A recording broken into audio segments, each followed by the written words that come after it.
Magandang araw mga kapatid. Kumusta na po kayo? At sana nakabisita na kayo sa mga mahal natin sa buhay doon sa simeteryo. At ang ebanghelyo natin ngayon ay galing kay St. John, chapter 14, verses 1 to 6. A reading of the Holy Gospel according to St. John. Glory to you, Lord Jesus Christ. Jesus said, "Do not let your hearts be troubled. You have faith in God, have faith also in me. In my Father's house there are many dwelling places. If there were not, would I have told you? You that I am going to prepare a place for you. And if I go and prepare a place for you, I will come back again and take you to myself, so that where I am, you also may be. Where I am going, you know the way." Thomas said to him, "Master, we do not know where you are going. How can we know the way?" Jesus said to him, "I am the way, and the truth, and the life. No one comes to the Father except through me." The Gospel of the Lord. Praise you, Lord Jesus Christ. So dito mga kapatid, sa Ebanghelyo ay maganda po ito na magbigay sa atin ng pag-asa dahil si Kristo. Just imagine, in my Father's house, there are many dwelling places. There are many dwelling places. At sabi niya, "And if I go and prepare a place for you." So, may piniprepare ang Diyos sa atin ng isang lugar para sa ating lahat. At kahit pa marami ng mga mahal sa atin na una sa atin, okay, mag-alala, there is life after this life. Merong buhay matapos nito. At yan po ang pinagdiwang natin sa araw na ito. Meron akong nakita na mga kapatid natin na meron bang kaluluwa sa simeteryo? Wala.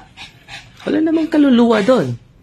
Ang nandun sa simeteryo, mga bangkay, mga katawang lupa natin. Wala na doon yung kaluluwa dahil after death, mga kapatid, babasahin natin ang kasulatan, we will be facing judgment right after. Tinatawag ito na particular judgment po. Okay? Babasahin natin ang Hebrew chapter ang talata yun, 4:27. 4:27.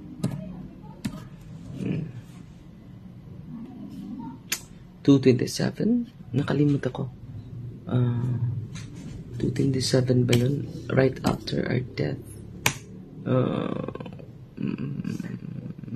No.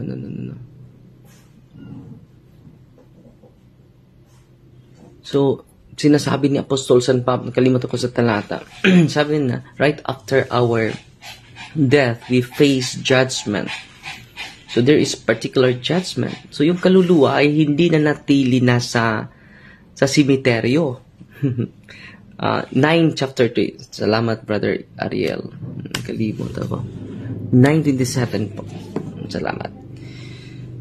Ito ang nakasulat sa 9:27, "And just as it is appointed for man to die once, and after that comes judgment." So, right after, mga kapatid, ay hukom. We're facing the judgment of God, the justice of God, right after our death. So, yung kaluluwa ay babalik sa Diyos at yun po ay haharap sa hukmanan ng Diyos. Hindi totoo yung mga kalag or kaluluwa ay nandyan pa sa simeteryo. Ang nandyan sa simeteryo, yung mga katawan natin na namatay, na lugdas na. So, yung kaluluwa ay haharap sa hukmanan ng Diyos, sa hukom ng Diyos. At sa banal na kasulatan, mga kapatid, malinaw na malinaw. It's sa Old Testament, mga kapatid, sa King James Version po. Itong King James Version, sa 1611. So, yung original version ng mga Protestante, mga kapatid, may may Deuterocanon. Pero ngayon ay kinuha na ito ng mga Protestante. Mahal natin ng mga kapatid. Pamagitan ni Martin Luther. Nandyan yan sa Church History by O'Brien, mga kapatid. So, at ibabasahin ang King James Version, mga kapatid. Sa 1611 King James Version po. Ang Second Maccabees, dahil hindi nila ito tinatanggap. Hindi nila ito tinatanggap hanggang ngayon. Pero, sa original version po, nandyan po ito. Sa King James Version. King James Version 1611 po. Tingnan natin. Nakasulat doon sa King James Version. Ito. 1611 po ito, ha? Marami pala salamat sa mga nagpadala ng mga stars. So, dito, babasahin natin ang talata, mga kapatid. Ito nakasulat, all men therefore praising the Lord, the righteous judge, who had opened the things that were hid, betook themselves unto prayer, and besought him that in the sin committed might wholly be put out of remembrance. Besides, I am reading 41 hanggang 45 po. Besides, that noble Judas exhorted the people to keep themselves from sin, for so much as they saw before the eyes the things that came to pass, for the sins of those that were slain. So, sa mga kasalanan sa mga namatay na. Dahil panahon ito ng digmaan, mga kapatid. And when he had made a gathering throughout the company to the sum of 2,000 drachms of silver, he sent it to Jerusalem to offer a sin offering. Nakita ninyo? To offer a sin offering sa mga namatay na. Patuloy. Doing therein very well and honestly, in that he was mindful of the resurrection. Dahil naniwala siya na mabuhay pa yung mga patay. At dahil dyan, for if he had not hope that they that were slain should have risen again, it had been superfluous and vain to pray for the dead. Kung wala pang resurrection, it is vain to pray for the dead. Walang kabuduhan yung pagdasal sa mga patay. And also in that, he perceived that there was great favor laid up for those that died godly. It was an holy and good thought.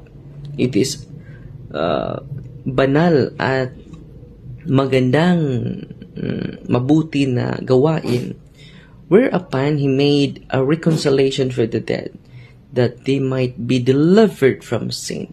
So, kita ninyo mga kapatid, ito po ay Old Testament pa. No? King James Version po, 1611 po.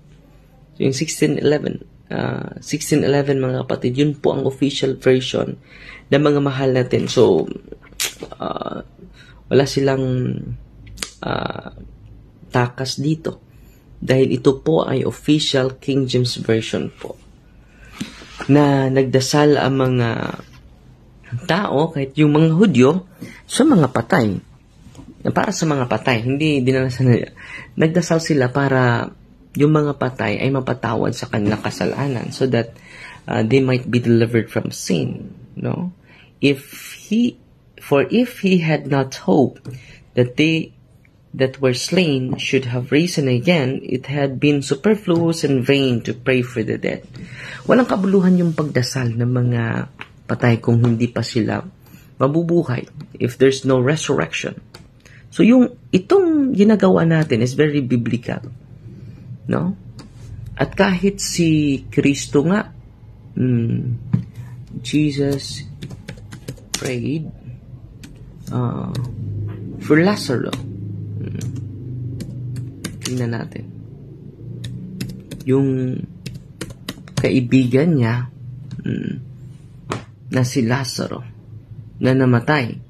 Babasahin natin itong talata, mga kapatid, dito sa John chapter 11. Ito po ay namatay si Lazaro. At Jesus raises Lazarus from the dead. At pinagdasal niya, no, na muling mabuhay si Lazaro.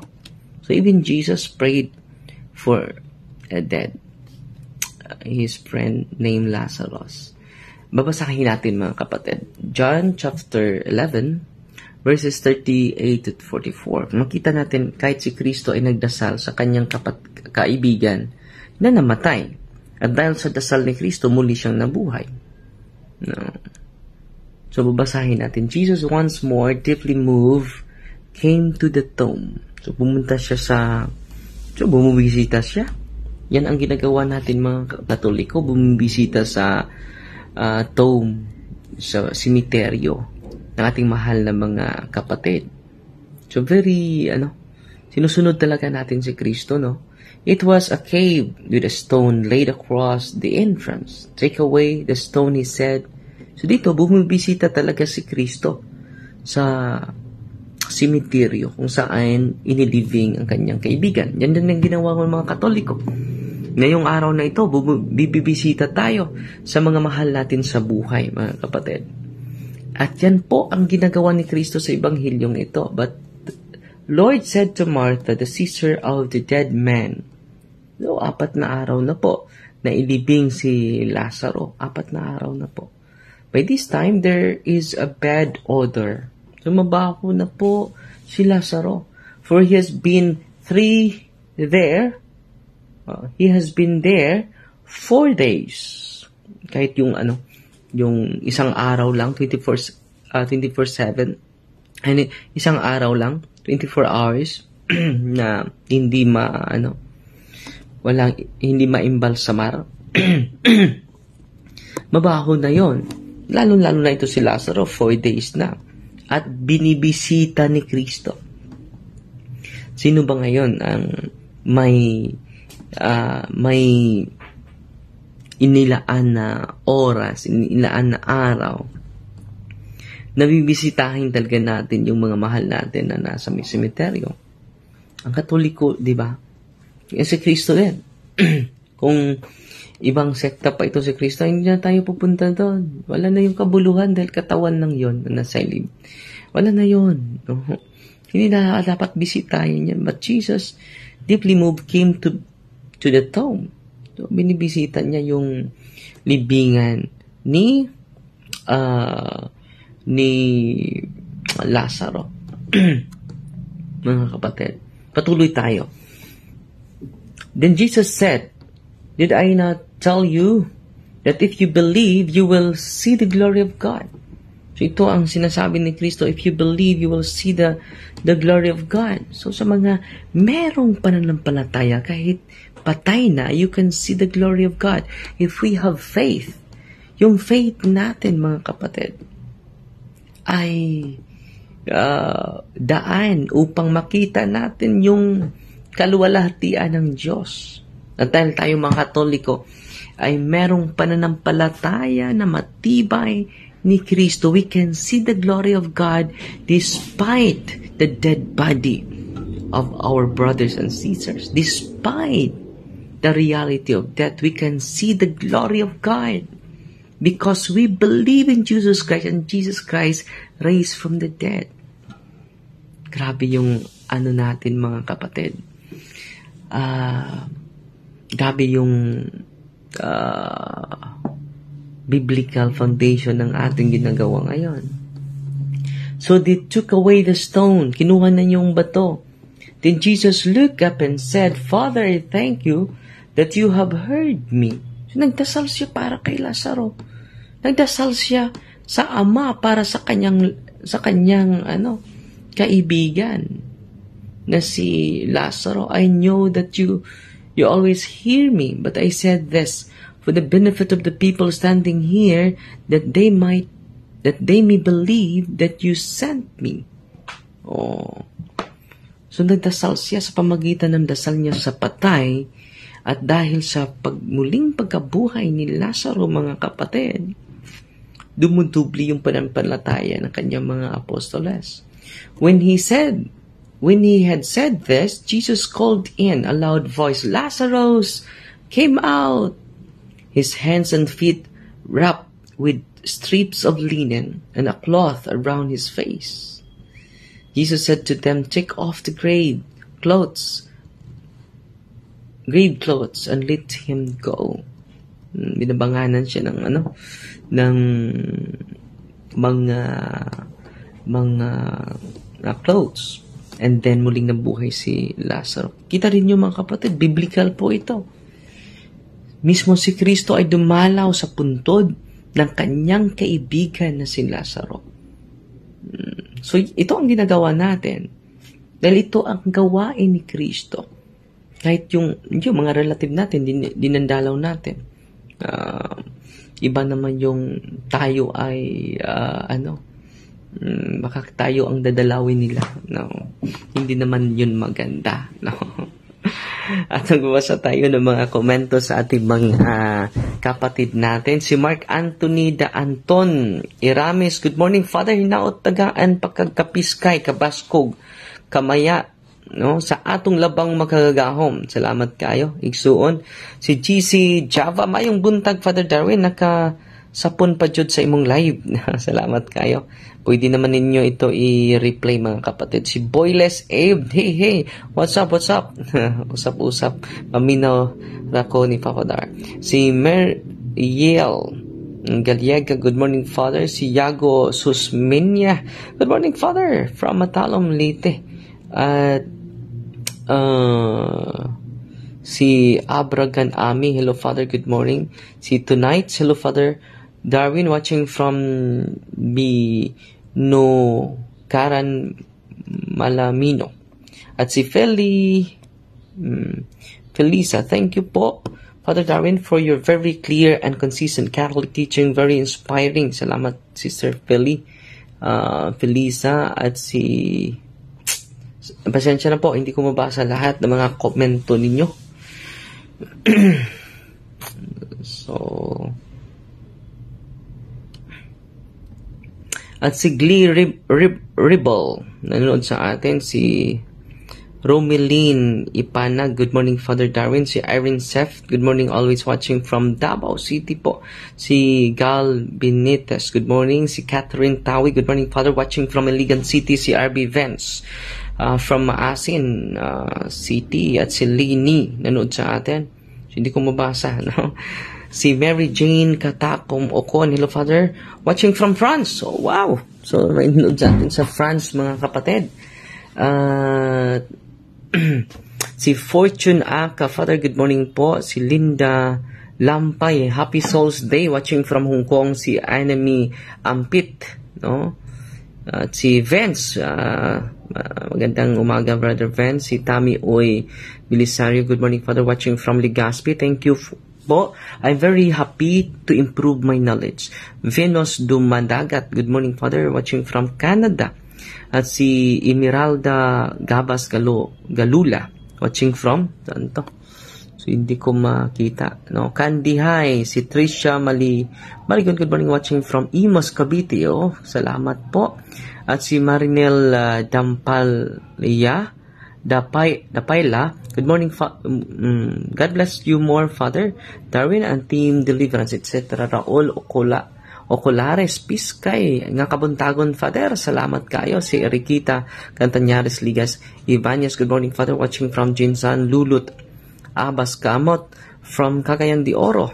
At August Don, hello, Father. Si Ate Agnes. Si Alice Buban Ramos, good morning, Father, watching from Bagakay, Cebu. God bless you, Father Darwin. So, dami. Si Ate Maria Melissa nanood sa atin. Magandang umaga sa iyo, ate. At si Bizel Suyuzo, Canada. May buntag, Father, watching from Paknaan, Mandawi. So, marami akong mga relatives dyan sa Paknaan, mga Gitgano dyan. Magandang umaga sa inyo. At si Tony Makabudbud, good morning, Father Darwin. Taga Carmen Buhol ako. Si Jojo Dalugdog Miranda, good morning, Father, from Nueva Ecija, no? Mga parokyano po ito ni Father Richmond. Father Richmond Nilo. Nilo ba yun? At si Torrijos Mil Sub. Good morning, Father. Watching from Singapore. So, ang tayo ng mga nanood sa atin. At si Junfil Dama Suhid. Hinaot, Father, daghan na masulod sa vocation sa pagkapari o mudaghan po ng mga exorcist priest. So, salamat kayo. Ato nang iampo kanunay isuon. Si Bernard, watching from Guam, USA. Si Flora Ritz. Permi ko kawat sa Pads from London. Salamat kayo. Si Maria Igeyo. Hello, Father Darwin. At si Sabarillo Annalyn. Good morning, Father, from Tabina, Surigao del Sur. Have a blessed morning po. Si Eileen Capin Panis. Good morning, watching from Ormoc. Salamat, Sister Eileen. At si Raquel Baclayon. Mayong buntag, Father. May buntag sa Sister Raquel. At salamat sa mga nagpadala ng mga stars. So, pasensya na po dahil mawala yung mga comment niyo. Si Dayan Evangelista Francisco nagpadala ng 50 stars. At si Cecil Alberto watching from Davao City. Si Yas Tuni, good morning, Father, watching from Cebu po. At si Gina Pipito watching from Tapilon, Bantayan, Cebu. From St. Michael Parish. Among kura paroko si Father, Reverend Father Jose Humawas. Nagkakita kami si Father Jose Humawas dun sa Bugo po, sa Nailon. Regards mo ako, kapatid, ni Father Jose Humawas po. At si Nieves Francisco, good morning, Father D. Conrad Jonyo, good morning, Father, watching from Toronto. Mary Ann Saldivar Galyanao, good morning, Father, thank you for sharing. Si Margie Mola, nanood sa atin. Good morning, have a blessed day. So, ang daming nag-comment, mga kapatid. Dong. Nangyari lang, nag-live pa ko dong, ha. At si Charmen Torres Bonilla, good morning, Father, watching from Alabel, Sarangani. At si Maribic Cabato Largo, good morning to. Si Chiclef Garcia Nice, watching here in Taiwan, Father. At si Nanette Revilla, watching from San Mateo, Rizal. At si Tonits, please include sa imong mga prayer, Father, ang akong amahan nga naay balatian sa heart failure. So, gamit kayo ng mga sacramentals at punta kayo sa pari ninyo. Receive the sacrament of healing, confession, and renting of the sick and the Holy Eucharist po. Geraldine Lauron, hello, Father, good morning from Cebu. At si Lorena Lipaw-Lipaw, nagpadala natin 5 stars. Salamat po. Dumpur Alex, watching from Bacoor, Canada. Mary Fee Giringgil. Good morning, Father. Sayang nga, wako ka atang nimo sa likod. Gaapas man good mo sa lingkuranan tong diri ka gatok sa Toril. Sige lang ang planning bisitahon ka diha sa Bukol, puhon kaluyan ang Ginoo. Okay. Salamat, Sister Mary. At si Charlie Kisagan. Good morning, Father. Watching from Cebu, si Melda Ramos Chavez. Hello, Father. Good morning. Si Erin Sep Itino Banaag. Always watching from San Miguel Paris, Pakanakan, Davao City. Si Manuel Orlando.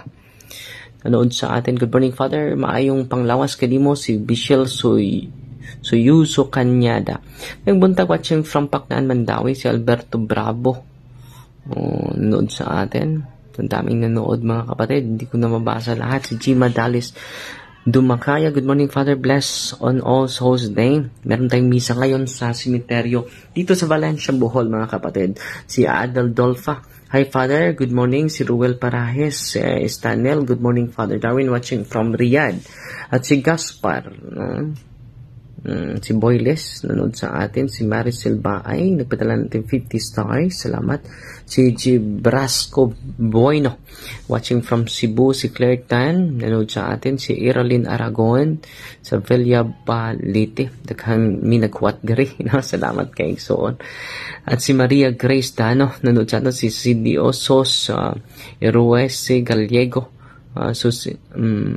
Susila Isori, watching from Abago, Butuan City. At si Rain Paul Drive Alba, watching from Fort Worth, Texas. Sherwin Alpha Hello, good morning, Father. At si Jenny V.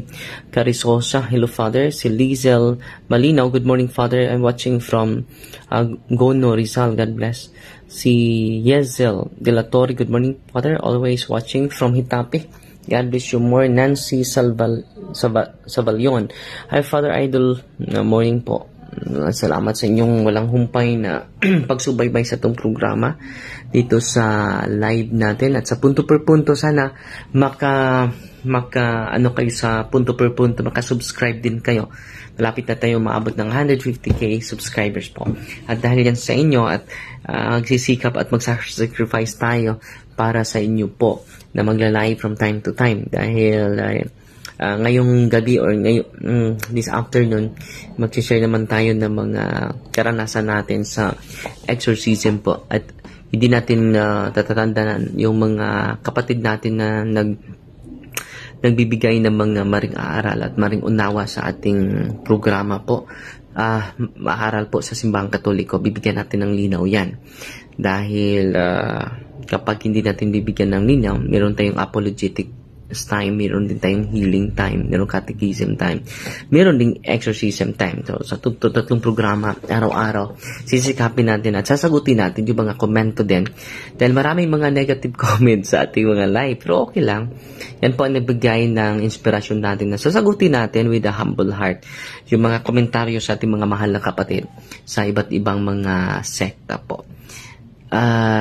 Once a month po, magsasama tayo sa mga Catholic Faith Defender doon sa daan na magbibigay ng market preaching. At this coming November po, November 24 hanggang November 27, meron tayong mga bisita from national, yung mga national officers sa Catholic Faith Defender sa buong unsay update sa Healing and Deliverance Building. Salamat po, no? At pwede pa kayong mag-donate sa permanent office natin. Meron na tayong mga pinatayo ng mga haligi po. Salamat Ate Orsi Lasso. At kung may ipadala kayo ng mga tulong na donasyon para sa building natin, sa permanent office, ipasend nyo yan ni Ate Sheila Taghap po. Pwede kayong mag-share doon. Any amount ay malaking tulong po yon. So maraming salamat po sa walang humpay na pagsubaybay sa ating programa. At ako po ay lubos na nagsisikap. Meron tayong apologetics time po ngayon. Sa sunod na live natin is either healing moment and exorcism moment. Dahil hindi natin din tatatanan yung mga kapatid natin na nagtuturo ng mga maling aral. At may mga misconception sa dalisay na aral ng ating simbahan po. Okay? Fight Ti Maria. At salamat sa mga nagpadala ng mga stars. Ang Diyos na po ang mag-repay sa mga generosity ninyong lahat po. Okay? Meron pa tayong kaunting oras mga kapatid. Babasahin natin ang ilang minuto. 3 minutes pa tayo. Si Nat Sev, sabi niya, happy morning, Father. Watching from Dipolog City, si Gaspar Bernido. Good morning, Father. From Gindlemans, Bernadette Oxtero. Salamat po, Father. Si Monalet Venus Milo Cecilio, maupay na aga. Father Darwin at G. Glory Phil, nanood sa ating, watching from Dipolog. Amping, Father, di ba maayo nga magamit ang crystal stone bracelet nga dilimayo?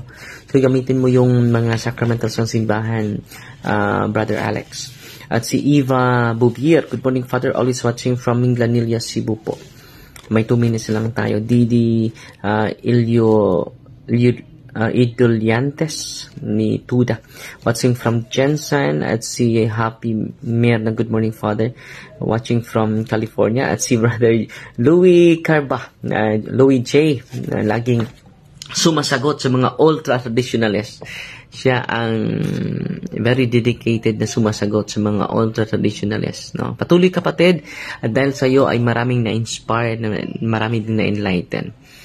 Okay?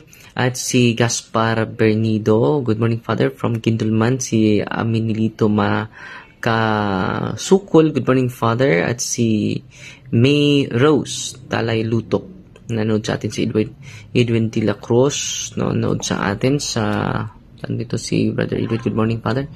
Sana dito po sa NCR, Las Piñas City, maka-evangelize po kayo. Thank you so much po, and God bless you po. Si Vanessa Maputi Dila. So, lagi tayong nag-live dahil magsasanay tayo na magsasalita ng mga salita natin, na national language natin. Jujun Sirudo, good morning, Father, watching from Bagumbayan, Sultan Kudarat. Sultan Kudarat, hindi pa tayo nakarating dyan. Si Florante Israel, good day, Father Darwin, watching from Kenya, West Africa. Pads watching from Panakan, Davao City, na ako'y Santo Niño Palaboy. Ganda ko, Pads, unsaon ko ni. Bless Rabani. So, ilibing mo yan. Huwag kang mawili dyan. Si Kagawad, superstitious belief po yan. Dapat yan hindi ilagay sa ating bahay. Ilibing nyo po yan. Dahil yung intention ng creator ang mag-prevail, hindi yung intention sa nagbili. At ang idol natin, professor natin, Brother Wendell Talibong, nanood sa atin ngayon. I am your follower, Father Rini Alfarero, nanood sa atin. Si Catalunya, Rina. Good morning, Father. Salmo 91. Saan ang ingon? Salmo 91. Nawala. Pwede pagdasal yung Psalm 91. Mga kapatid, it is a purple protection po yan. Nikki Curaton, Lumbayon. Good morning, Father Darwin, watching from Davao City. Unta makabalik ka diri sa Davao. Bago pa ko nakanha diha. At si Dom for Alex, salamat sa nagpadala ng mga stars po. At meron natin 30 seconds. Alvin Rafael, good morning, Father. Si Lou, Father, watching from Osamit. Si SGB Timmy. At si Mela Buhawi, lagi itong nagpadala natin ng mga stars. Salamat, Nanay Ate Mela. Lagi itong nanonood sa atin. At si Ivan Vena Madelia, good day, Father Darwin. I pray makarating ka dito sa Iloilo. Ilonggo po yan, magtatagalog na tayo doon. At si Maria Lisa Padillo, Father, ask ko, pwede ba yung Saint Benedict medal o hindi? Pwede po, basta blessed by the priest at yung totoo talagang medalyon, hindi yung may halong occult na mga objects. So, Fight ni Maria po, wala na tayong oras, meron pa ako misa ngayon sa simenteryo, naghihintay yung mga patay sa atin. Baka muling mabuhay. Sa gustong oras. So, Fight ni Maria, to accept with a humble heart po. God bless.